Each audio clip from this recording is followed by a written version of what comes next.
Okay, great. Just want to thank everybody again for coming to the conference. And like I said earlier, this is a kind of experiment for us with having this two-day conference here and getting a lot of our authors and friends from Adventures Unlimited. I'm the owner of Adventures Unlimited. I started it back in the early 80s and as a publishing company. We now have over 200 books in print. We are a major distributor of and importer of unusual and esoteric books, particularly ones that have a lot to do with history and archaeology, alternative science, Tesla type of things and whatnot. Myself, I just want to tell you a little bit about me. I was born in France, but my parents are Americans.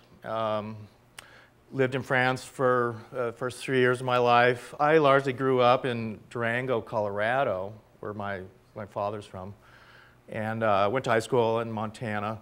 My parents like to travel a lot. In fact, my mother is right back there, and she runs the Cottonwood bookstore, and she's lived in Sedona for quite a few years. And I was fortunate, that my parents liked to travel and liked history, so we traveled a lot to Europe and Hawaii and Mexico, went on a cruise in the Mediterranean, and so at an early age, I went to a lot of museums and went to Santorini. I probably just like you, I've always been interested in unusual esoteric topics.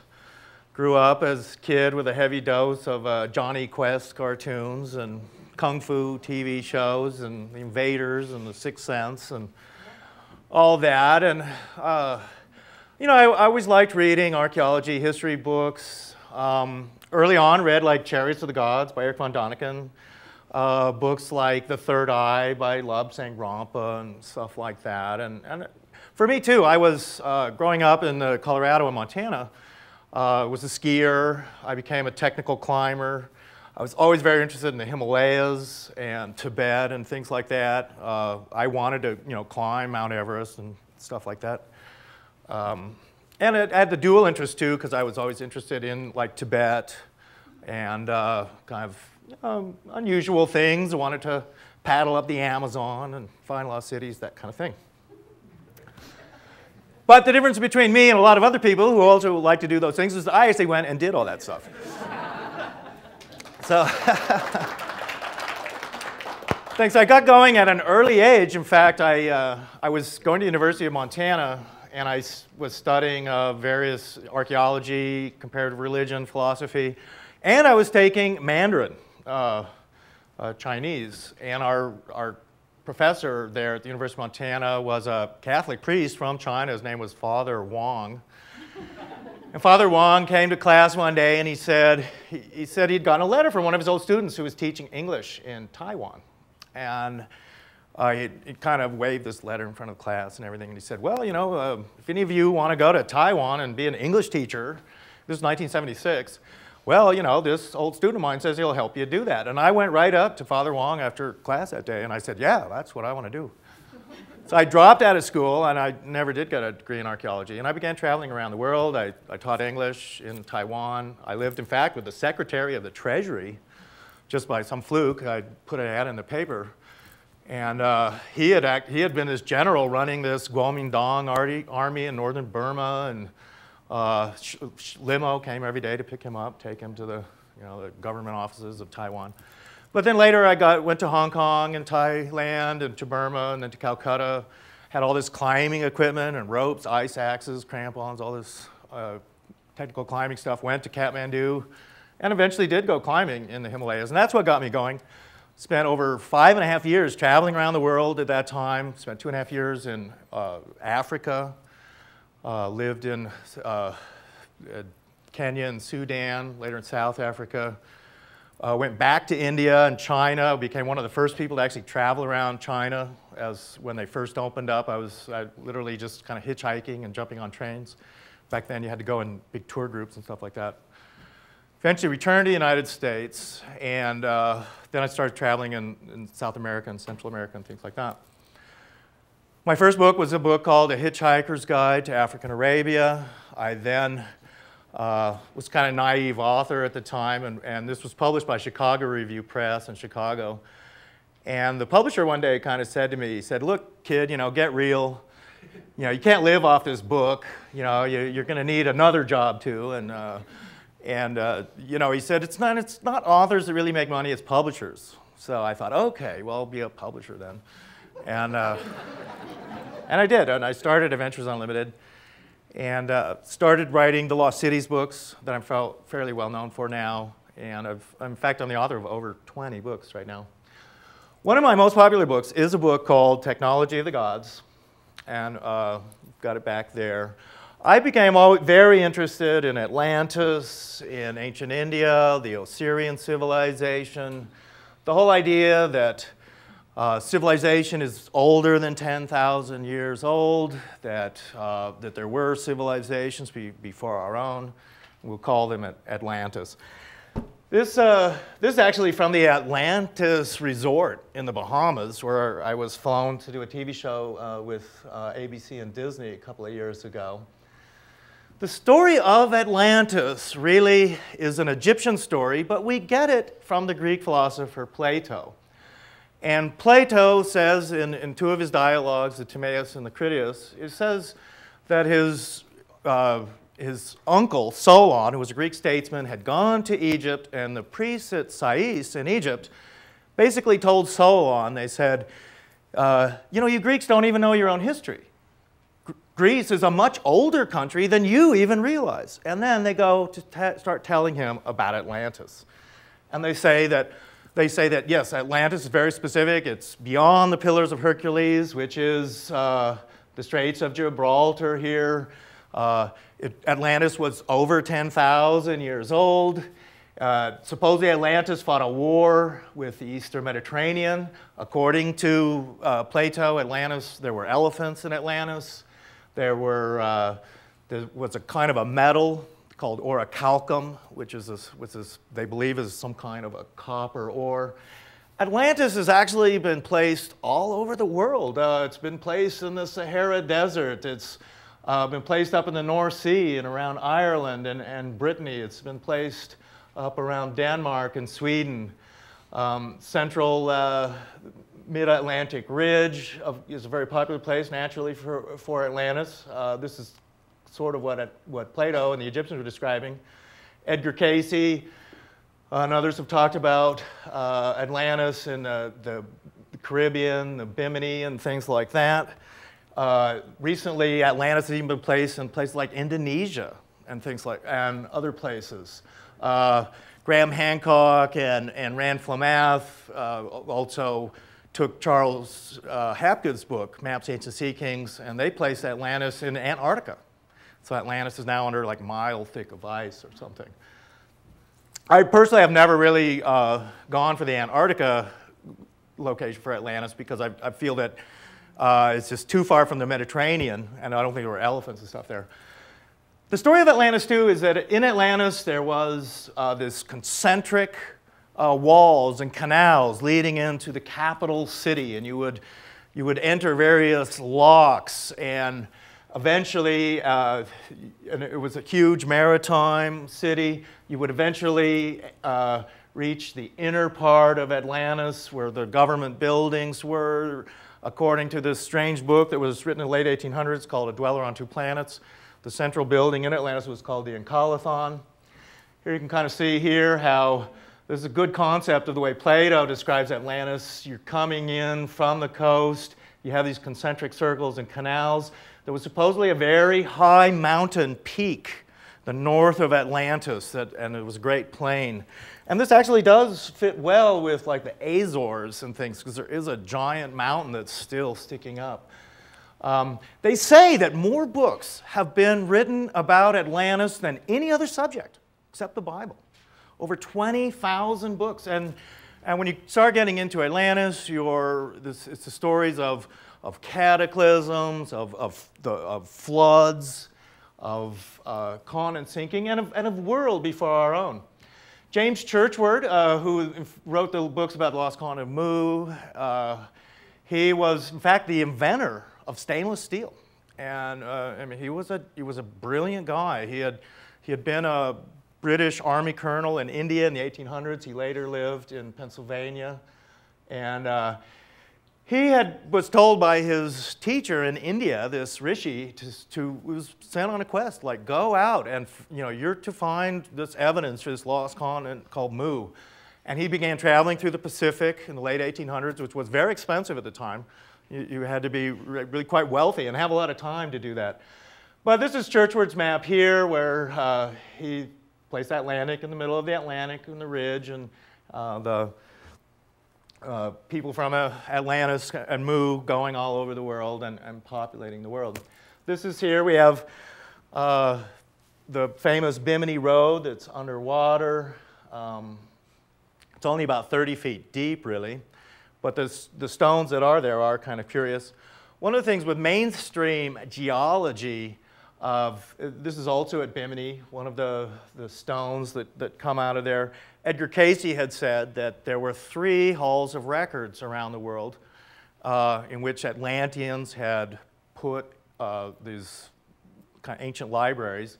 He said that one was near Bimini, one was somewhere around the Sphinx in Egypt, and the third one in the Yucatan. The Edgar Cayce Foundation is looking around a city called Piedras Negras there. Sunken cities are found all over the world, and in fact there's over 200 known sunken cities in the Mediterranean alone. And this is mainstream archaeology. Just in the last few years, they've found a number of cities that are Egyptian cities that are out in the Mediterranean. They're about 30 kilometers out into the Mediterranean now. This is a city that's a megalithic city that's underwater called Elefanisos. It's in the Peloponnese in Greece and the Aegean. And in fact, the whole idea of the Aegean, there are certain maps, like Hapgood talked about it, of showing like fewer islands, and that the whole Aegean being flooded. You have also the story of Thera here, this island that blew up, and we'll get into that in a minute.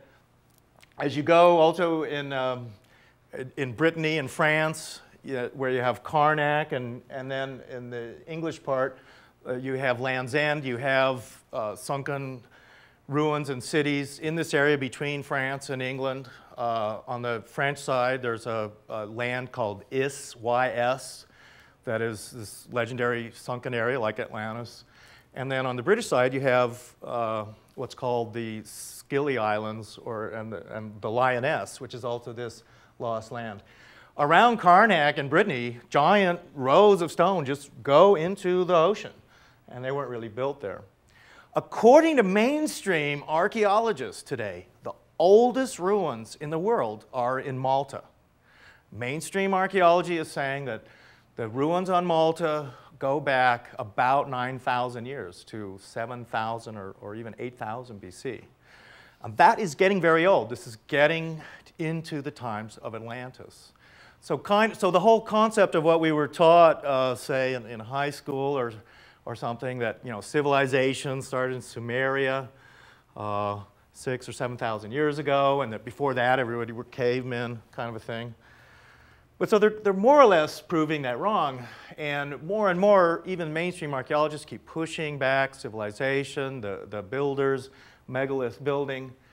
Malta is a good example. Now, Malta was apparently hit by a massive tidal wave in prehistory, and what happened was the Mediterranean in that time, which some people have called the Mediterranean and North Africa, this area, the land of Osiris. And this was allegedly during Atlantean times. You had Atlantis out in the Atlantic and may well have been part of North and Central America or something. But the Mediterranean itself was like a valley with lakes in it. And then what happened was, and the evidence is there at Malta, where this massive tidal wave hit the Mediterranean, and in theory, with the sinking of Atlantis, wiped out Malta. And there were rhinos and small elephants and stuff that were living on Malta. Today, Malta's just a small little island. They were washed into this cave. And the whole Mediterranean was wiped out at that time and essentially filled with the Mediterranean. You'll see some shows now on Discovery Channel about the Black Sea in a similar way. And they're saying that the Black Sea also had much lower ocean levels. Along these lines, when you have the whole idea of ocean levels having something to do with these previous civilizations, Atlantis. According to mainstream geologists, 10,000 years ago, during the last ice age, they say that ocean levels were 300 feet lower than they are today. And what you have, when civilizations tend to build cities where rivers meet oceans. And this is very typical. So if you had a city 10,000 years ago, and you were building it as we would normally build it today, where rivers meeting the ocean, those cities are going to be 300 feet underwater, I mean, according to mainstream geology. And I'll repeat one more time that there are over 200 known sunken cities in the Mediterranean alone. One of the things that I've always fascinated me as I travel around the world is megalith building, giant stone blocks, huge quarries. You see this all over the world. The largest known cut stone blocks that have been moved and actually placed are at the Temple of Baalbek, which is today in Lebanon. And those blocks, which are some of these blocks right here, they call them the trilithons of this massive platform, which is actually, mainstream historians say, the Romans built this, but they don't know how. These stones weigh about 2,000 tons each. Not even known cranes can lift these blocks. In my book on lost cities of Atlantis, ancient Europe and the Mediterranean, I have this illustration. The only way they could figure out how they might have moved these giant blocks at Baalbek was to use what they call Allen cuts, which are little sort of wedge-shaped cuts into a stone, all right, so that you can put sort of a triangular stone into these wedges. They, in theory, I mean, they're just trying to figure out how they did this. So what mainstream archaeologists are saying, they built this giant cage over these huge blocks of stone that are, you know, they're like the size of this wall. They're the size of a railway car. And they would build this giant cage over it. The cage would have all of these pulleys. There would be hundreds of them. They would have all these little small, what they called Allen cuts. And then all these people would be moving, and then, even then, they would move these blocks a few inches. And then they would have to do it all again. So, I mean, and this is one of the things that we're going to keep discussing today, is how did people do this? Why would they apparently go through such tremendous effort, even, to try and build like this? It seems kind of a defeatist kind of thing. One of the mysterious civilizations that existed in ancient times that we're still trying to figure out is the Hittites. The Hittites were megalith builders in central Turkey. This is a Hittite inscription that is a hieroglyphic. And the Hittite inscriptions are interesting because it's what's called a Bustafiden pattern, where you would read, it's like the oxplows, you would read one line left to right, the next line right to left, left to right, right to left, like that. It's an unusual way of writing. Hittites did it this way. The Doric Greeks also wrote this way. On Easter Island, the strange Rongo tablets on Easter Island have never been deciphered. They are also written in this unusual, as the ox plows pattern. The Hittites themselves were, this is an interesting story with North America. In 1896, a farmer up in the Upper Peninsula of Michigan, near to Lake Superior, was pulling out stumps from his farm, and he found two unusual stone statues and a tablet right here, and it's called the Newberry Stone Tablet. And it was a stone tablet, and it was written with these unusual hieroglyphs and languages on it. And this is actually a picture of the stone here. No one knew what this tablet was or even what language it was written in. And it was sent to the Smithsonian Institution for deciphering and just identifying like where this thing came from. The Smithsonian Institution couldn't identify it. And they sent it back to Michigan to the owners saying, we don't know what this thing is, we don't know where it came from. Later, Dr. Barry Fell was able to decipher the tablet. He was a Harvard University professor and president of the Epigraphic Society. And he said, yeah, this is ancient Hittite.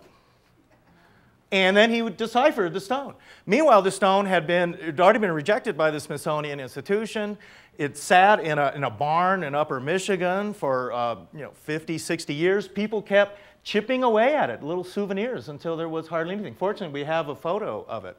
The interesting thing with this Hittite tablet in Upper Michigan is that the Hittites themselves weren't discovered until 1910. So there's no way anyone could have faked this tablet. I mean, you would have been faking a language that no one knew about yet. Which is kind of like a similar stone like this is also in Minnesota called the Kensington Runestone, all right, where it's written in Viking runes. And mainstream archaeologists will say, well, the Vikings got to Labrador and Newfoundland, but they weren't in, Oklahoma or Minnesota or places like that. But they have runes, stones, kind of like this. So now they can say, well, these Scandinavian farmers, they're just decided they want to create an elaborate hoax, so they're making these rune stones. But they can't make that claim with the Newberry stone because no one could have possibly have actually faked it at the time. So now we have the idea that these, Hittites, ancient seafarers are traveling around the oceans. You're going to get in a boat. The whole idea that oceans are not barriers, but that's kind of what we're taught. The oceans are barriers. You just can't get into a boat and go somewhere. Well, you got to walk everywhere, and all American Indians have to somehow walk from Siberia all through North America, down through Central America, 1,000 miles of hostile tribes. But you can't get in a boat and just go somewhere, But that's the whole idea. I mean, boats and oceans are highways, not barriers. Now this is right here, where this will be something that we'll talk about a little bit in the next hour as we go along, is this what are called keystone cuts and the clamps that go into it. And in fact, this is part of the building of the Parthenon. So you're building with giant megalithic blocks, but you're putting these clamps in there. You're making these cuts, and you pour molten metals in here. And we're going to keep seeing that as we go along. The Sphinx and the pyramid, you do see keystone cuts here. They're geologists and some Egyptologists are now saying that the Sphinx and the pyramids are over 10,000 years old. This is the Valley Temple that's near to the Sphinx, and it has some pretty interesting granite megalithic construction. This is actually granite with an unusual piece of basalt right here. But we're going to see here. Now, if you look here, the way that this structure is built, and this is probably pre-Egyptian, over 10,000 years old, but like the corners here where blocks are notched in and locked in together, and they're fit perfectly. And we're going to see more and more of this kind of construction. This is also at the Valley Temple near the Sphinx. So notice these kind of telltale jigsaw cuts, locking blocks in a jigsaw pattern. This is key, and this is a kind of an earthquake-proof type of construction that's by far the most advanced form of building that we know of. And it's how the ancients built things. This is the Osirion at Abydos in southern Egypt. This is also where the famous Flower of Life is. And this is a building, too, that is pre-Egyptian, built out of massive blocks of granite. It has also, as we'll notice here, the Egyptian government spent years pumping this out. But notice here again, these little notching of the blocks. Rather than having them as level, even blocks like bricks, where each block is uniform and in layers, they're not building like that. They're locking little blocks in with these corners. Something else that's curious at the Osirion are these little knobs and things like that you see on these giant blocks. And they don't know what those are for. Here we are, some other blocks here in the Osirion. More over here. Notice here the blocks, the way the doors are cut. This is really an amazing structure, and the Egyptians themselves built their Temple of Abydos here because this other earlier structure was sitting here. All right, now we're going to go completely across the world to the mountains in the Andes, where this is in Cuzco in Peru. This is in fact the very famous stone of 12 angles that appears on the Cuzqueña beer bottle, in fact, which I know well. You would And you'll notice here, I mean, this is really a famous stone. It's perfectly fitted. It's got 12 angles. I mean, they really want to lock these blocks in. Smaller little blocks here, all perfectly fitted. Notice here again these little knobs and things on the stone. It's a curious thing. Stonemasons, archaeologists have never really figured it out. They have different theories. It may well have something to do with the construction. Here too, in the Andes, we have more of this perfect stone building and fitting these blocks in. This is a street also in Cuzco. You can even see different levels of building, and it's all quite good, but it seems to be done at different times. The lower levels are always the largest stones. They're always the most perfect building. So rather than the building getting better, this is the same thing in Egypt too. Getting better, it gets worse as time goes by. And the oldest buildings are by far the most superior and better built. This building, we'll just jump actually to Japan real quick. This is the Emperor's Palace in Tokyo at Edo. And once again, we'll see here this curious jigsaw pattern of fitting these blocks perfectly together. Now, in areas like the Andes and Japan, where you have a lot of heavy earthquakes, you get the shock wave of an earthquake hitting these buildings. Now, brick kind of construction is like the poorest to withstand an earthquake. Because of the uniform lines of bricks, they will shear, and some big brick building is going to fall down during an earthquake. But not buildings like this. The blocks aren't using mortar. They're locked in like a jigsaw puzzle. They hold together. And no doubt, in the Andes and in Japan and all over the world, they know hundreds of huge earthquakes have hit these walls, and they're still perfectly locked together. And although some buildings have been destroyed, and those must be some pretty powerful earthquakes. Above this is Cuzco itself. Cuzco, in many ways, in my mind, is like an Atlantean city that's still occupied today. People are still living in these buildings, built thousands and thousands of years ago. Mainstream archaeologists don't quite get it. They actually say that these buildings were built only a few hundred years before the Spanish conquered Peru. I mean, and that they're like from 1200 AD or something like that. Right on a hill above Cuzco is what they call it, the giant fortress of Sacsayhuaman. It is built out of massive blocks of stone. There was a tower, kind of like the round towers of Ireland. There was one at Machu Picchu too at the top. Giant blocks weighing not as big as Baalbek, but they're still weighing 100 tons, 200 tons. The ones at Baalbek are 2,000 tons. There was a stonemason who worked for the University of California at Berkeley, and it was his job to go and try and figure out how the Incas could have possibly built these things. And I mentioned this in my book on Lost Cities, Ancient Mysteries of South America. And there's a mathematical formula. If you just get enough, thousands of people hauling on some giant block of stone, if you just get enough people doing that, yeah, you're going to be able to move this stone. And he was figuring all this out with his equations. The problem that he ran into was he couldn't figure out where all those thousands of people stood. There just wasn't room for them to all be standing there pulling on these ropes and stuff. So now we have, so particularly with what you have in Peru, you've got a real archaeological anomaly, because you've got these huge megalithic cities, but they're not even 2,000 years old, according to archaeologists. They're very recent. But the Incas supposedly didn't know about the wheel. They allegedly hadn't invented writing and stuff yet. I mean, they were not allegedly, these sophisticated builders like we might credit the Egyptians to being. This is Machu Picchu, one of the great tourist attractions in South America. Machu Picchu is a megalithic city. It is a secret city built on top of a mountain. even the conquistadors themselves never found Machu Picchu. They would go along the Urubamba River for for years, but they never knew about this city.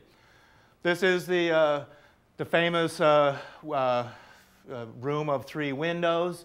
It too is built out of megalithic blocks, perfectly fitted together, huge lichen patches. If we look over here on this wall, once again, we see this jigsaw megalithic building that's so distinctive, the notching of blocks here, small blocks here. As you get towards the top, though, you see how the construction becomes a lot cruder, smaller stones. So here's another close-up of that. Giant blocks of stone. Here again, this is on the inside. We'll see again these small, unusual knobs and things like that appear on the stones. All very curious. Giant block here that's quite square, other blocks around it. This wall is pulling apart, possibly from earthquakes and things. This is all right around Machu Picchu. Really fine, excellent construction that's mind-boggling. And stonemasons all over the world go here just to look at this. But it's like the Hittite and what you see in Egypt. Huge blocks. Even we don't know why they had built, rooms like this, all locked in the way these blocks are. Giant lichen patches. It's quite curious. My favorite place in Peru is a town called Ollantaytambo, and it's in the Sacred Valley, going down the Urubamba towards Machu Picchu. And up at the top of at the Sun Temple at Ollantaytambo is some very, very curious megalithic remains, and we'll look at those right now. As you go up these large terraces up to the top of the mountain at Ollantaytambo, you start going up these steps, and you once again see what are granite blocks, perfectly fitted together, huge, huge lichen patches. It's all extremely well made. You see once again these telltale knobs that are so unusual and mysterious. You see again the way the blocks are locked in, and it's really some amazing stonework that kind of bogs the mind. You have a door, you come along that. Once again, you see, can't even slip a piece of paper, no little notchings here. I mean, they did a lot of unusual things to lock these blocks in and the corners and things like that. Really, really excellent stonework. Now here, we'll look at this door. Here again is the perfect megalithic fitting of the blocks, the unusual knobs, the corners. And now look up here. We have what is essentially kind of this kind of crummy rubble. Well, we're going to see more of that. So this, in my mind, as I try and make a dent in mainstream archaeology and history of trying to reform, some of what I think are bad ideas, Ollantaytambo is crucial to a lot of this. Now, when you get up to the top of the Sun Temple at Ollantaytambo, what you find are all these giant blocks of red granite, known as andesite, extremely hard stone, and they're like stacked up here. This is the main thing that people see. It's basically just a wall of red granite. It's perfectly fitted together. It has some unusual construction in it too, because it has these very thin slabs that are between each of these massive stones here. And we don't know, again, why they're building like this or doing this kind of thing. Notice over here, there's like a tenon joint on the edge. This block has fallen away. This joint here would have had another socket that another massive block would have fit into. This photograph right here is in a way kind of proves how unscientific and just plain wrong mainstream archaeologists are about Peru and stuff. Here's what they're saying, all right? They're saying that, well, the Incas, and we're talking like 200 years before the Spanish got there, the Incas cut these giant blocks. By the way, they come from a quarry up on a mountain across a river. It's pretty far away.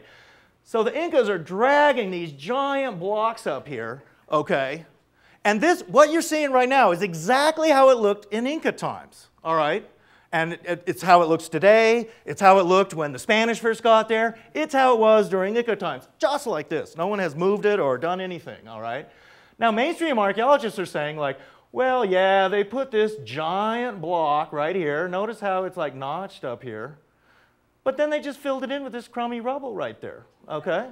Same over here. You know, I mean, this is what they're saying. I mean, these are the professors at Harvard and Yale, University of Arizona. This is what they're saying. So the Incas, I mean, they're going through this gigantic effort to drag these, 100-ton, 1,000-ton blocks up here. They've got it notched over here for another giant 100-ton block to be perfectly fitted to it, but they don't fit it. They just fill it in with this crummy rubble.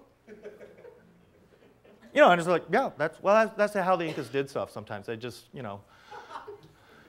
Right, it's the crummy, I mean, so these blocks are all sitting here. You see them notched and stuff like that. Well, it's obvious that, this giant block was meant to have another giant, huge block perfectly fitted to it. This is Inca construction right here. That's Inca construction, okay? Here's more Inca construction over here. These giant blocks, that is, Atlantean construction, as I would call it. So now we're back. Okay, so we're looking around. What we were seeing was right around that corner. We see again these thin blocks right here. Again, the strange knobs and stuff like that. You see, they can't really explain like why they would do this. It has a small stair step thing here. Very similar to what's at Tiwanaku. Here again, you see how they've taken this block, which was meant to be up here, and then, but then they've kind of put this stuff around here. Once again, now we're seeing this wall as we go along the side. The giant block that's notched. Here's the crummy Inca construction right here with the giant Atlantean things. This block too, we were looking at it here, being notched.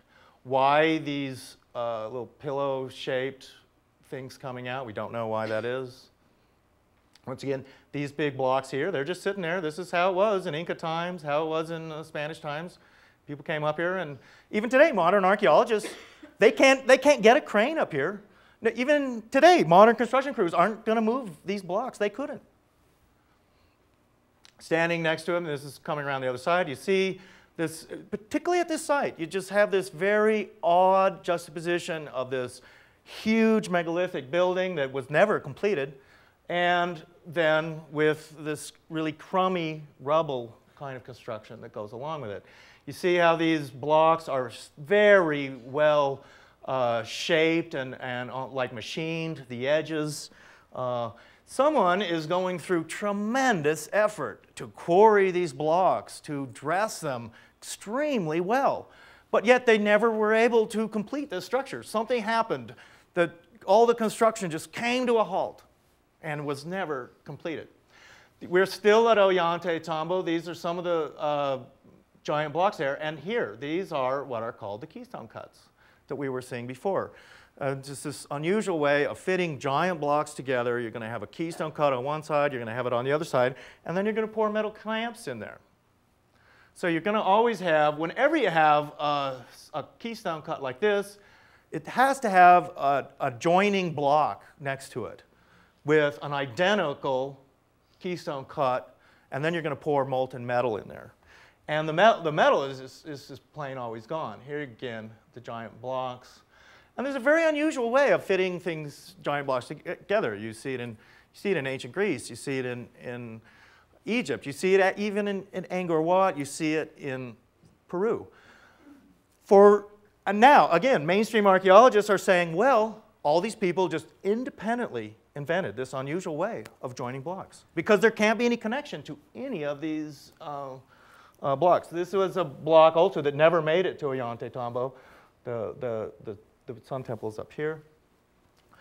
This quarry for all these blocks is this mountain up here. It's about a day hike from the town of Ollantaytambo. You have to cross a river. You go along this trail up here. The trail finally zigzags. You get up into this area. It's like this whole mountain has been blasted, and massive blocks of granite have kind of fallen down as screed. They're huge.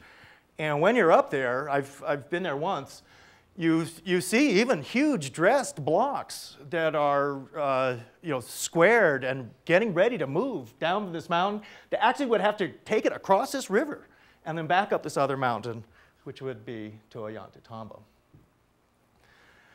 We're still in Peru. This is a Landsat satellite photograph taken of the eastern jungles of Peru in the Madre de Dios area.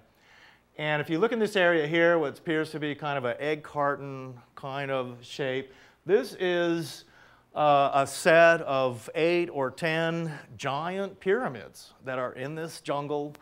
It's, the Peruvian government has flown helicopters out here. They think that there's some kind of lost city out in this jungle area. This extremely remote part of Peru going towards the Brazil border in the jungles there. There aren't roads and things.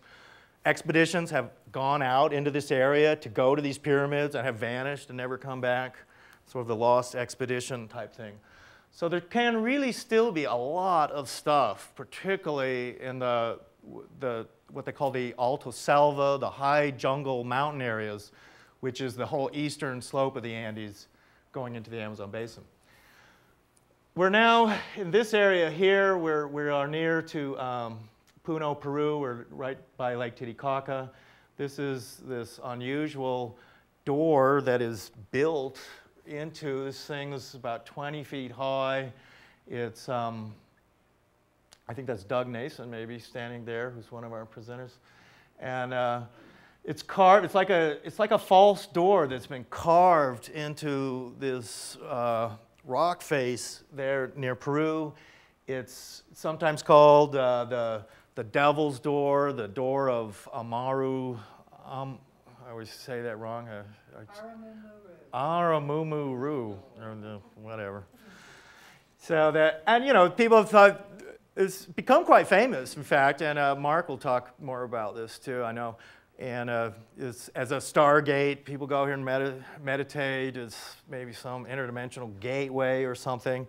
And it's quite a curious thing that's just carved into these blocks. The Egyptians did things like this too. I was noticing when we were in Egypt recently of these false doors and things like that don't go anywhere, and that's typically there in Peru. On Lake Titicaca, you have it's the highest navigable lake in the world. There are megalithic remains that are underwater in Lake Titicaca. The Lake Titicaca is also an area of the reed boats and reed ships. The Egyptians built reed ships, the Moroccans. Thor Heyerdahl, the Norwegian explorer, was famous for building these reed ships and sailing across the oceans and things like that. Reed ships have advantages over other ships, and that they're unsinkable. Reed ships, even if they break up, all the pieces will float because they're built out of hollow things. Reed ships also have a very shallow draft, and they're good for the Pacific in that you can go right over coral reefs and things like that in a reed ship really well. The best reed ships are built in Lake Titicaca, and Thor Heyerdahl actually used Bolivians and took them to Morocco to build his Egyptian ships raw, because the reed builders that he found in North Africa and Egypt just couldn't make as good as ships anymore. This is a curious thing too. This is a lake near to Cuzco. I like talking about this one. This is a small lake called Huayna Laguna. And it is a lake that, according to the locals, UFOs come out of this lake almost every night. And in the middle of this lake, what I'm told, is there's like a hole in this lake, and it's very deep. And locals claim this, and I've been told this a number of times by people, and whenever I have a chance I pass this lake, I always ask the bus driver or somebody, what about that lake? And they always give the same story. And what they claim is that late at night, like 4 in the morning kind of thing, people will see lights and discoid craft coming up out from the water on this lake. And it's right near Cuzco. Many tourists pass it all the time. There's 2 roads out of Cuzco to the Sacred Valley, and one goes right by this lake. Lake Titicaca itself now is about another 1,000 feet in the Andes, much bigger than that, than the Huayna Laguna. And Lake Titicaca also has a lot of stories of UFOs. Churchward believed that Tiwanaku II was originally connected to the ocean and had been raised up to 12,000 feet in the Andes. Right near the south end of the lake is Tiwanaku. Here's the Gate of the Sun over here. Tiwanaku has been largely reconstructed by Bolivian archaeologists who did a terrible job of reconstructing it. And because it was a megalithic city, they couldn't build that way, so they didn't. Tiwanaku was a pyramid city. It had sunken temples. The famous Kon-Tiki was here. It was, apparently it was a metallurgical area that where what largely was for processing ores and making metals. There were sluices. There was an underground river that they had diverted here to wash out ores and stuff like that. And here at the museum, yeah, they go diving. There are sunken ruins and things like that around the lake. Jacques Cousteau, one of his episodes too, is he goes to Lake Titicaca. One of the strange things about Lake Titicaca, and you see this museum, is that there is a type of a seahorse that lives in Lake Titicaca. And seahorses do not live in like high, mountain lakes and stuff like that. They live in the ocean. But there is a type of seahorse in Lake Titicaca which lends some credence to the idea that at one point Lake Titicaca may have actually been connected like with the Pacific Ocean and was at sea level. Lake Titicaca, in that theory, with the Andes rising up, Lake Titicaca being a saline oceanic lake at the time, but as the waters from the Andes all came in, the salinity of the lake eventually became less and less, so it became a freshwater lake.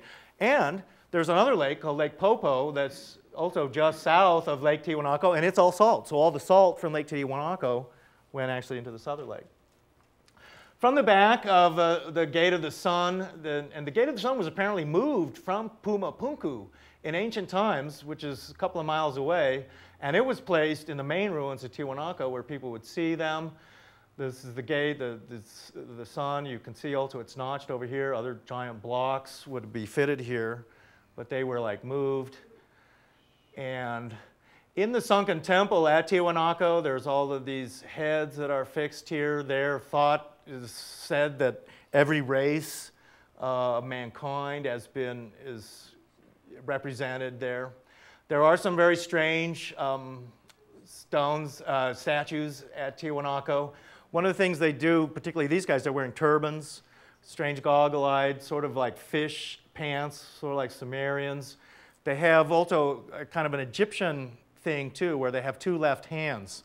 And that's something that a lot of Egyptian iconography was just curious to them, where you'll see a person in profile, but both their hands are left hands. It wouldn't be properly done as a left hand or right hand. And this guy is like that too.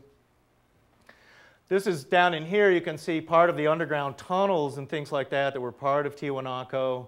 There's a whole network here. You see giant blocks also fitted together down here. This is kind of new that they've been excavating here.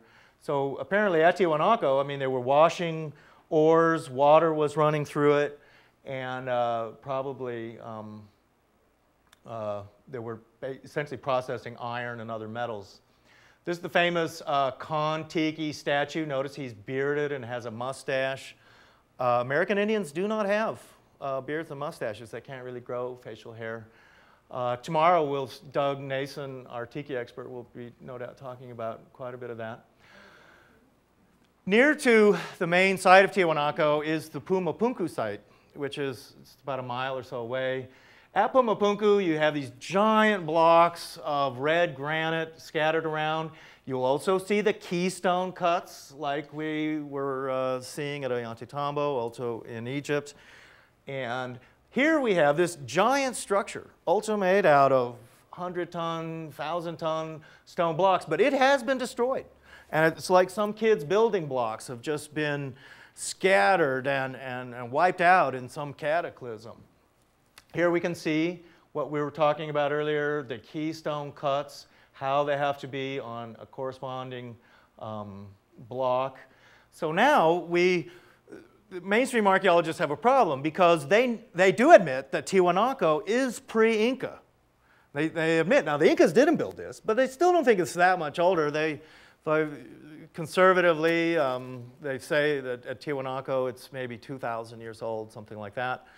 Poznansky and Graham Hancock talked about that in his book, Fingerprints of the Gods, that from an astronomical viewpoint, they think that Tiwanaku is like 15,000 years old. One of the things they told me too when I met archaeologists from University of Berkeley at Tiwanaku is that they cannot figure out how the blocks were cut and dressed and things like that, because they just don't feel that the ancient Tiwanaku people had the tools to cut it. As you go along here, this is again the Pumapunku site. You see these giant blocks. The whole thing's been hit by a massive wall of mud. You can see here too, like, all right, this is a typical trenching from an archaeological dig, where they just dig a trench, see if they can find something underneath it. And what they find are giant blocks of stone all fitted together. Notice here, keystone cuts coming in here. There's a good 15 feet of mud just deposited on it from some tidal wave or something like that. And you can see again, like these blocks, like it's some tidal wave from Lake Titicaca just hit this building and wiped it out. And today these giant blocks are just kind of sitting here on, you know, top of a bunch of mud and muck. We're 12,000 feet in the Andes, and well, but we're near the shore of a large lake, and it would have been, in theory, a tidal wave from one of these lakes. This is what the blocks and what a keystone cut looks like with a clamp in it. We don't find these clamps that often because one of the things that happens, and this is pretty much, you know, why Cuzco is still occupied, and say the Incas would have occupied Machu Picchu, things like that, is you're some wandering tribe. There's been some cataclysmic changes. The world that you knew before doesn't exist. You know, the factories and the metal workers and the market you used to go to, they're not there anymore. And so now you're a wandering tribe, and you just suddenly you come and here are these giant buildings.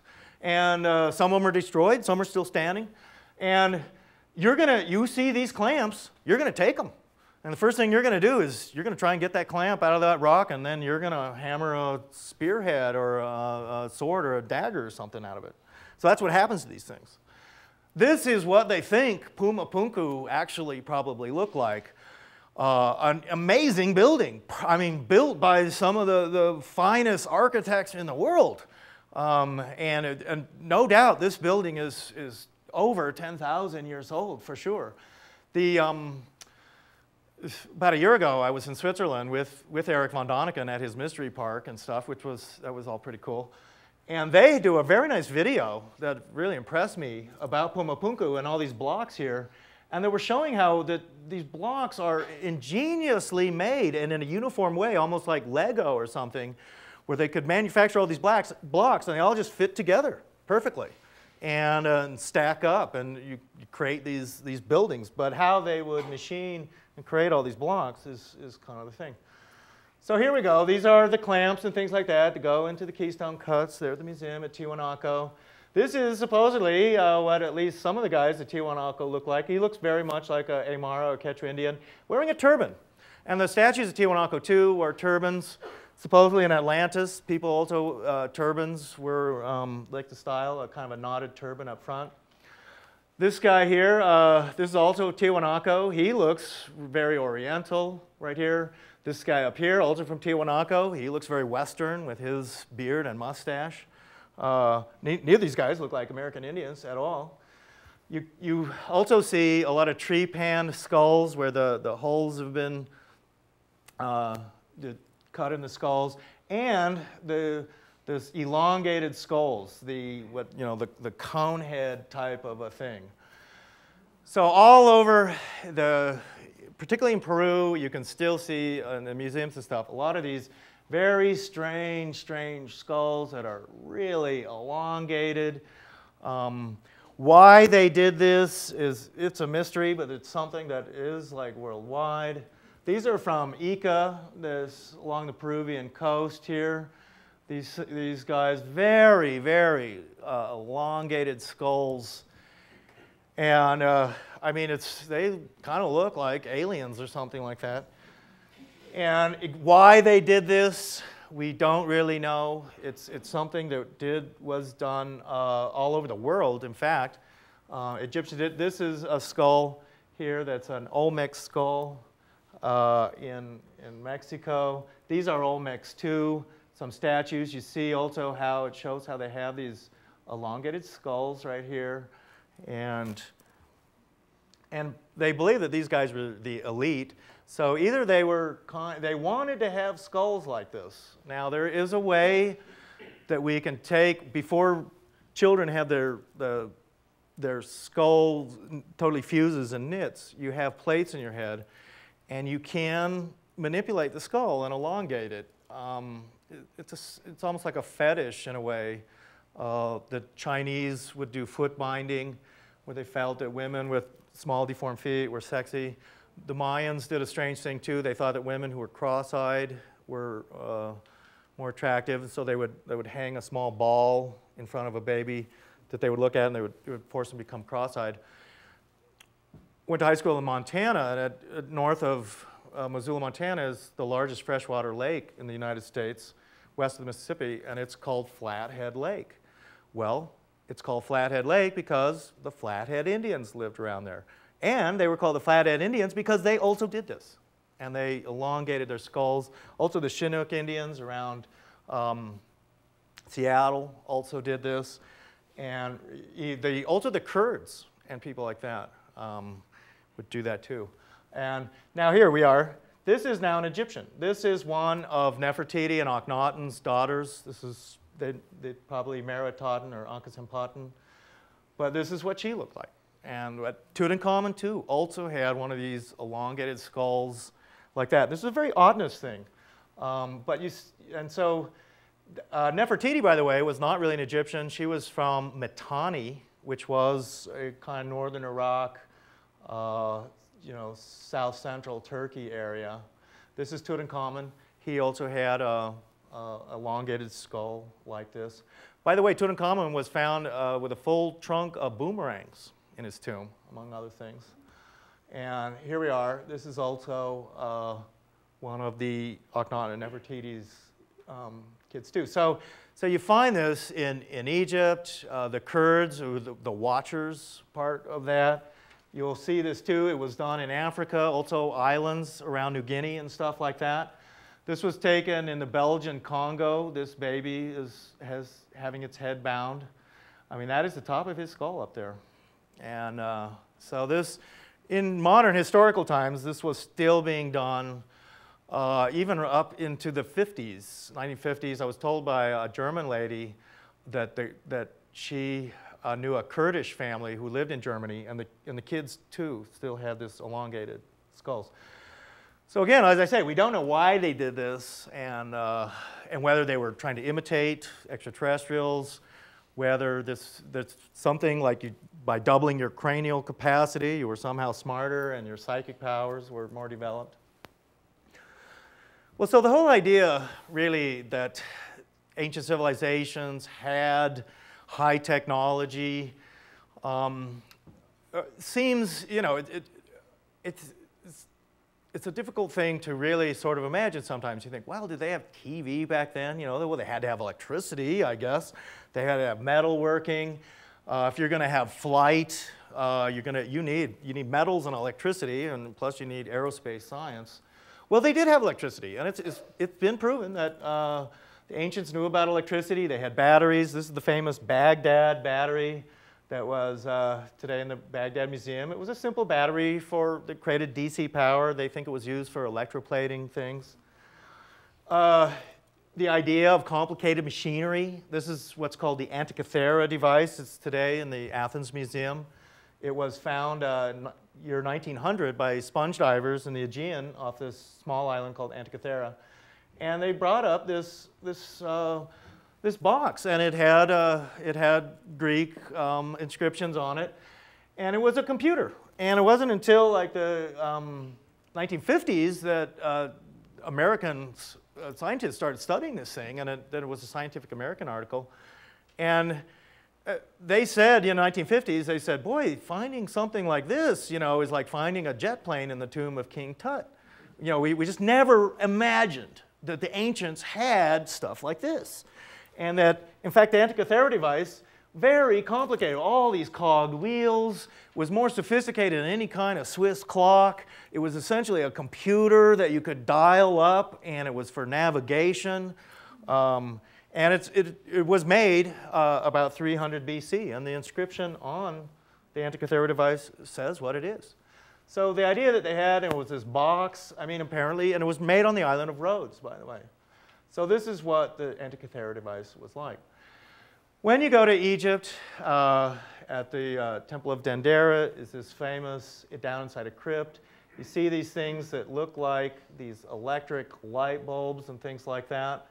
You see cords coming out. Well, this is a drawing of pretty much what it looks like, and there are several of these depictions in Dendera.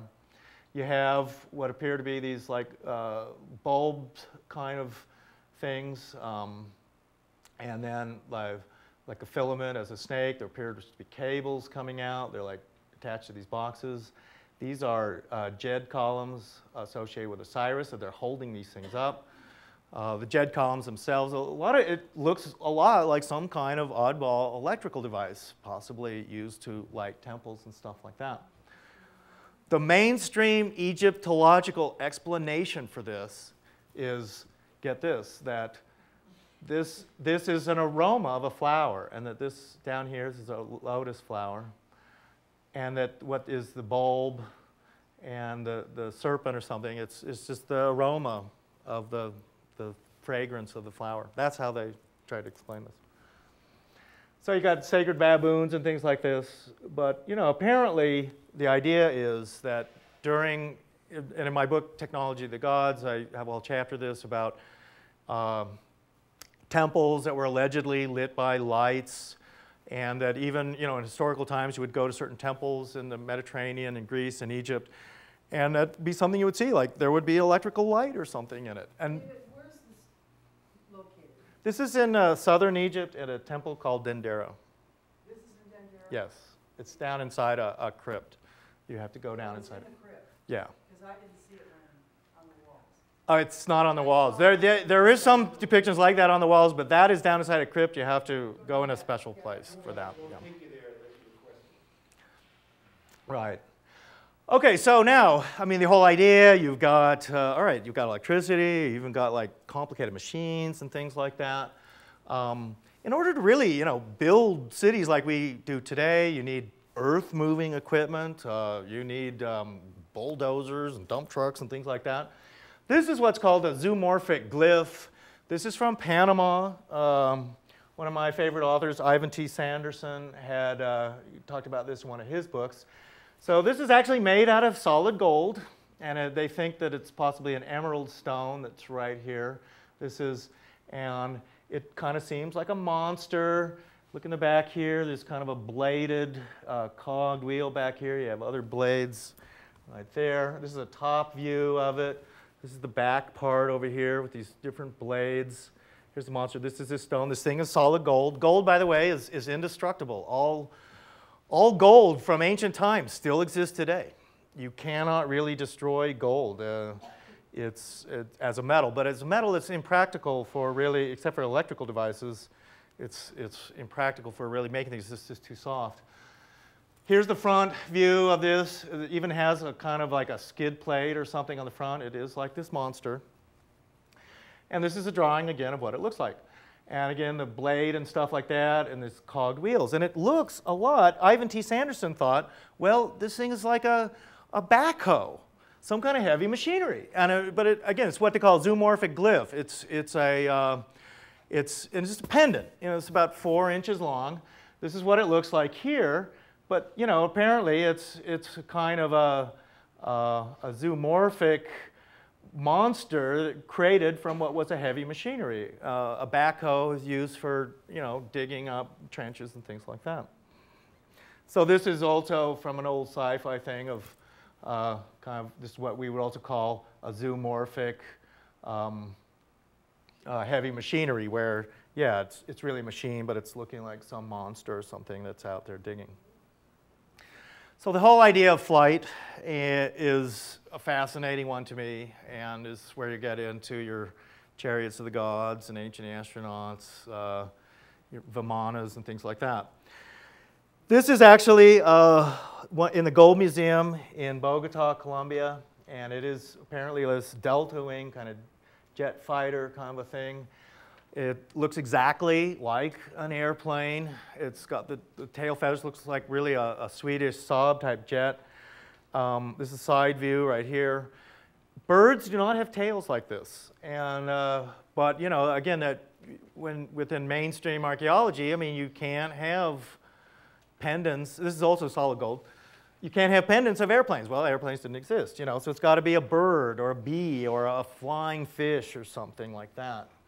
That kind of thing. Even at the Gold Museum in Bogota, they put them in like a little Delta squadron, you know, for you to see them, you know. It's like, that's how, you know, just flying fish flying around or something. And, you know, now when they were looking at the Antikythera device in the 50s, the American scientists, and they were like, wow, we never imagined, you know, that the Greeks had these complicated machines and stuff like this. And it was like a jet plane in the tomb of King Tut. Well, they have actually found models of airplanes in tombs in Egypt. And this is one. This was found in Saqqara right here. So it was this, like just a small model of an airplane. When you're at also in southern Egypt, at Dendera, or at Abydos, I mean, you see up on a lintel, I'm using a telephoto lens here, but there's this rather curious depictions. This thing here looks like a helicopter right up here. You might have seen this before. This is actually a well-known Egyptian hieroglyph. This thing right here looks also like, kind of like a little jet or something like that. And I mean, this is totally real in Egypt, and it's high up on a lintel in this temple. And you know, Egyptologists have a tough time explaining it. With this one, they say that that's two glyphs carved over each other to make it look like a helicopter. That's what they say. And there isn't a glyph that's like this one, that like with the tail. This one over here, as I've talked to Egyptologists, they don't know what this is. And I'm not an Egyptologist, and I don't read hieroglyphs and things. But I'm told that, yeah, there are certain, as you go around Egypt, there are certain oddball hieroglyphs that appear occasionally. Some are very common, and you see them all the time. But others are like unique, and they don't know what they mean, and they're not seen except in the odd few places. And both these are definitely like that. This one particularly, this one they try and explain as two glyphs superimposed on each other. But they do appear to be like planes. This is what this one looks like close up. The whole idea of people flying, chariots of the gods, flying carpets, is a common in the flying birdmen. It's something that appears in almost all cultures around the world. And even the Polynesians, if you go to Samoa, they say that the kings of Polynesia lived on this remote little island, which is today in American Samoa, called Manoa, and that they could fly. And those guys flew, you know, from island to island and stuff. That's what they say. The Chinese, this is from an old Chinese woodcut of these people, and they would fly through the air, and they're flying. The Kebra Nagast, which is an Ethiopian book, talks about King Solomon and Queen of Sheba. He supposedly would fly to Ethiopia, and because they had a kid together and stuff like that. Yeah, this isn't one of my books. This was from just a cartoon of a guy, because you can buy, the Kebra Nagast is not an easy book to get. You can, if you look around, you can buy it. But Wallace Budge, who translated Egyptian Book of the Dead, was a translator of the Kebra Nagast. And so when it first came out in England, people always talked, there was a curious chapter in it that Solomon would fly around and go to stuff. So they do this cartoon, yeah. It was, as I remember, Solomon flying out to visit Queen of Sheba, and, well, brings his radio too, you know. So up here, this is a Assyrian cylinder seal, flying disc. Three guys are apparently flying in this disc and going somewhere. When you read, you know, when you read like a novel by someone, what they're going to, you know, suddenly the hero, you know, goes to the airport, jumps on a jet, flies to London or whatever. And then, you know, a novelist isn't going to suddenly stop and tell you what an airplane is, because you know what an airplane is, and they know you know. So when you're reading ancient texts like the Ramayana and the Mahabharata and stuff like that, They talk all this time about these vimanas, these aircraft, but they don't go into great detail about them. But the ancient Indian texts, they read like the wildest science fiction. They're like some Buck Rogers or Flash Gordon story where everybody's flying around in these machines. They're having these horrific wars. Entire cities are devastated and stuff like that. And all seems like fantastic fiction until in the 40s and 50s, British and Indian and Pakistani archaeologists started excavating these cities like Mohenjo-Daro, Harappa, Kotdiji, which are out in the Sindh Desert, which is today essentially the border of Pakistan and India. Some of these cities are in Pakistan, some are in India. Some are underwater, like Dwarka. Graham Hancock's one of his books was Underworld, has a lot of the sunken cities that they're finding around India and stuff like that. They find that these cities are well planned. They had separated hot and cold running water. They were very high, well-built cities, built out of bricks, actually. There's a kind of a hieroglyphic script that hasn't been deciphered. This animal is like a seal. This is an extinct kind of a bull, some ancestor to the Brahma bull. And one of the interesting things about Mohenjo-Daro, when they got to the ground level, archaeologists, they found people just lying dead in the streets. Some doom had taken over the city. Everybody was dead.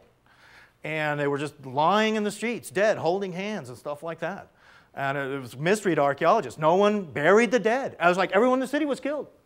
And then the desert came and just blew dust over the city and buried it for thousands of years until the 1950s when they came and excavated them. And this was what was talked about in the Mahabharata and these ancient Indian epics of these devastating wars and cities completely destroyed. And suddenly the archaeologists are finding that. When you're in India and Southeast Asia, any Hindu or Buddhist has heard of a vimana. They are the chariots. The different gods fly through the air. The whole idea of the Rama Empire. Rama was from this area up here called Ayodhya, and the Ramayana. He supposedly flies down to Sri Lanka in his vimana. He's getting his wayward wife who's run off with this other guy, and he's going to go get her and bring her home, kind of thing. And so when you read the ancient Indian epics, Ramayana, Mahabharata, they keep talking about these aircraft and these airships, but they don't go into details. Well, in 1908, in the Royal Baroda Library near Mysore, India, they found an entire book just about vimanas. And it was written over 2,000 years ago. It says that it itself was compiled from earlier books. And the guy who, Maharishi Bharadwaja, was this ancient Sanskrit author. Modern Sanskrit scholars then retranslated it from ancient Sanskrit into modern Sanskrit. And you can get this book from us. It's just a book about these aircraft. They call them vimanas. The chapters in the book were all about different kinds of metals. There were 4 different kinds of vimanas that they described. One of the vimanas that's described is like a circular discoid flying saucer kind of a craft. There were no pictures in the book at all, but in the 1920s, and this is the dawn of our own era of flight, they began, these Hindu scholars started like looking at, they're like, whoa, what are they talking about? What do these aircraft look like? Well, they put some propellers on it. It is some kind of discoid craft. It's got electrical stuff on it. That was the Rukma Vimana. The Tripura Vimana was a kind of like a Zeppelin, cigar-shaped kind of craft thing. Another type of Vimana was the Shakuna Vimana, which was more like an airplane. And then there was a 4th kind, which was kind of like a helicopter. So, the Hindu scholars began, they're like, well, all right, we'll just try and figure out what they're saying. The texts were detailed, but it was still hard for them to make them out. In the 40s, actually, an Oxford professor named Ramachandra, he wrote a book that was published by Oxford University, and it was a book called War in Ancient India. And it was this totally scholarly book of how they waged war in ancient India. Well, one of the chapters in his book was aerial warfare in ancient India, and all his buddies at Oxford, and this guy was a Hindu from India, and they said, well, you can't have a chapter about aerial warfare in ancient India in your book, they didn't do that, and and he was like, well, but the texts talk about that. I mean, that's what they say they did. And so in the next edition of his book, in the foreword, he keeps that chapter in, but he writes this whole, story of like, yeah, I have to have this chapter in the book, because, well, I'm a scholar. So a friend of mine who's passed on now, a guy named Bill Clendenin, and he lived in Mississippi. He was a kind of famous old UFO guy who would go to all these conferences, and he know George Adamski and stuff. And he was very big on Vimanas, and he had also witnessed a UFO years ago, and he wrote this book called UFO Messengers of the Gods. And in that book, and then we republished it again, and I co-authored part of it, where he was also looking at the Vimana texts and trying to figure them out. Mercury, curiously, is part of what they say that was part of the stuff in Vimanas. Well, mercury is interesting too, because mercury is a metal, it's a liquid, it's a conductor. The whole idea too, in like Greek mythology, Mercury is the messenger god. He flies through the air. The whole caduceus is associated with the Mercury, the messenger god Mercury. And Bill Clendenin felt that there was something very key to the caduceus, the vortex activity, that Mercury was somehow used in these Vimanas, was part of the actual aerospace technology they were using. He felt the caduceus was a simplified diagram of what he called Mercury vortex engines. Just to describe it real simply, it's a kind of a gyro effect. In fact, gyros themselves are anti-gravity. Just go get a little gyro toy, they're cool. And NASA does experiments with gyros and things like that. The effect that gyros have is something for definitely like flying saucers and things like that. Now, there's a type of a gyro you can make with mercury, which is a closed system. Mercury as a liquid is spinning inside this gyro, and then you electrify it and put power into it, and then suddenly you're going to have power. This is the whole idea of Ezekiel's ship and wheels within wheels from the Bible, where he's also taken into a craft. You have, this is from A Dweller on Two Planets, the strange book that was published in the late 1800s. Philos, the Tibetan, where it claimed he had all these past lives in Atlantis. This was the book that made Mount Shasta famous, too. And that, but in that book, too, he said, like Vimanas, he said in Atlantis, they had these airships. They called them Valexes, and that they took power from the atmosphere, and that power was pumped into it. Edgar Cayce says this in his readings, too, that he talks about the terrible crystal and how the power was put in the atmosphere, and these aircraft drew power from it, much like a television or radio station or broadcasting power. Nikola Tesla was Serbo-Croatian inventor who immigrated to the United States, worked for Edison for a while. He's probably the greatest inventor who ever lived, though most people have never heard of him. And he's like a suppressed person today, but he invented alternating current, and the whole world is lit by his inventions today. He later then invented, after he became quite wealthy and rich, and New York City was the first city ever electrified in a modern sense. And so, the turn of the century came. Tesla and Westinghouse introduced a lot of their technology at the Chicago World's Fair in the late 1890s. And then, by 1910 and World War I, really the whole world was being electrified by Tesla's inventions. But it was then that Tesla came up with this unusual invention, these towers. And Tesla began, right after World War I, he began in Colorado Springs testing these towers and what he called this transmission of power through these power towers. Tesla would give interviews and articles to the popular magazines at the time. Electrical Experimenter was one. And he would describe these electric airships that were powered by his towers. They were anti-gravity. They didn't have propellers. They didn't have engines like we think. They were all electric.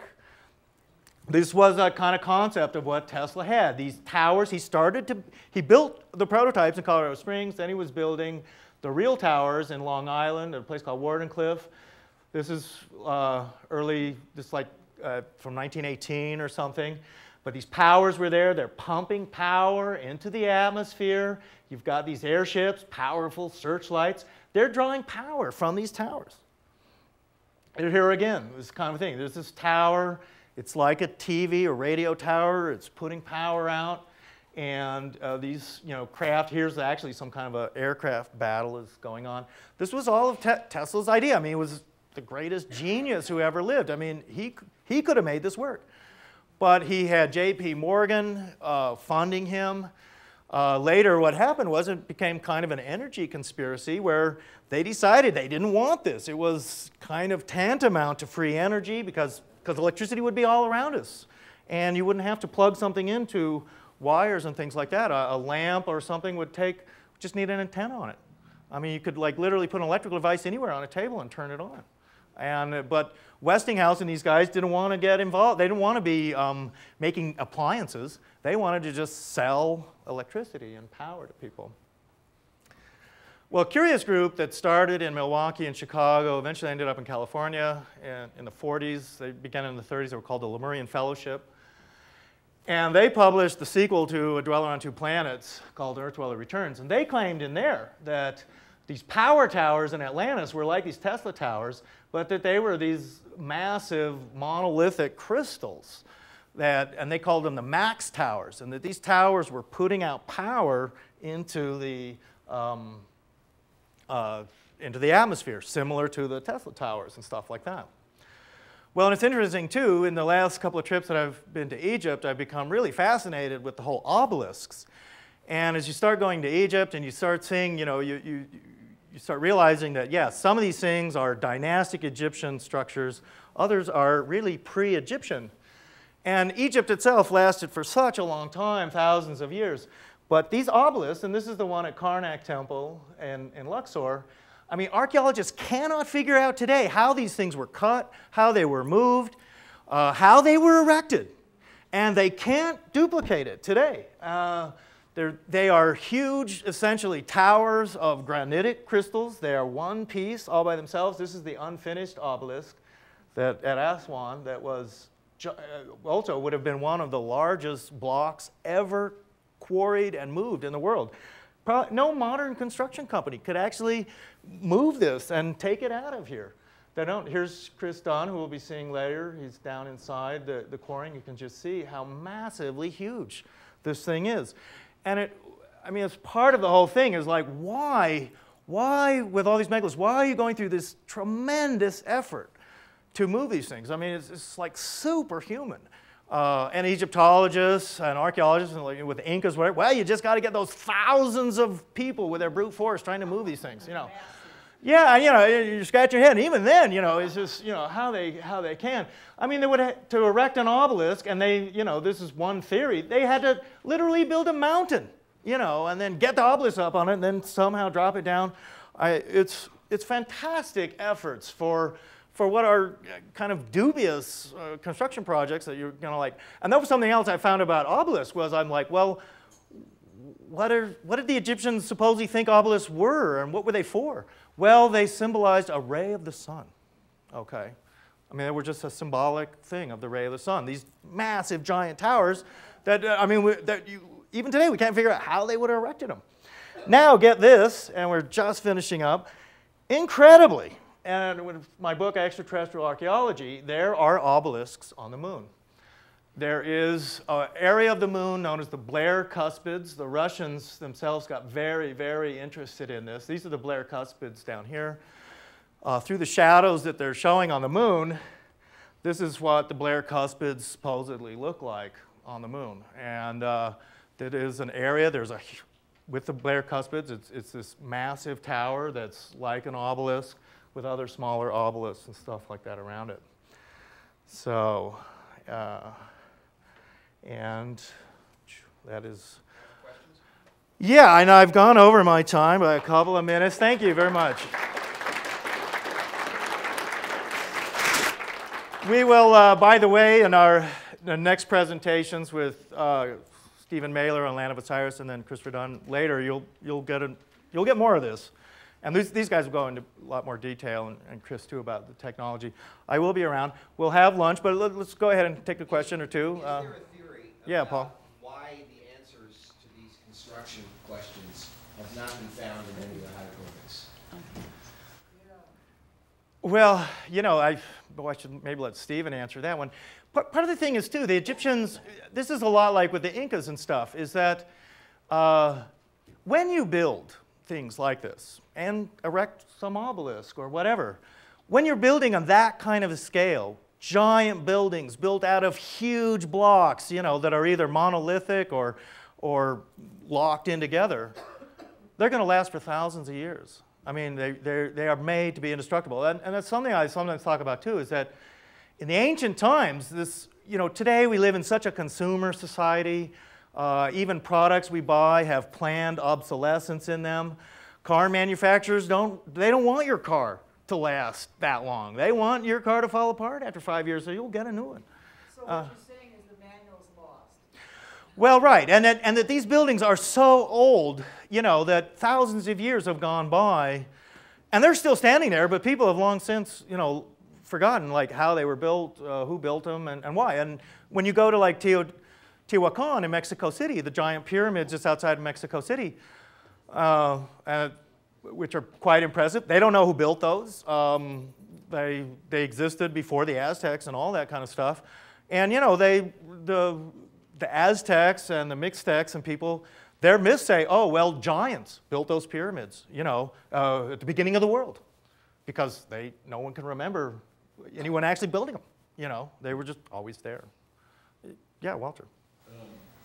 When we were up there at Pumapunku, you told us about there's the legend how Pumapunku was built in a day by giants, but also the part of the legend that when they abandoned the city or left it, they took all this machinery or something with them and left behind the foundation of the city. Okay, right. And there are a lot of areas of Peru especially, you see giant weird blocks, and it seems like there's like sockets for machinery and stuff like that.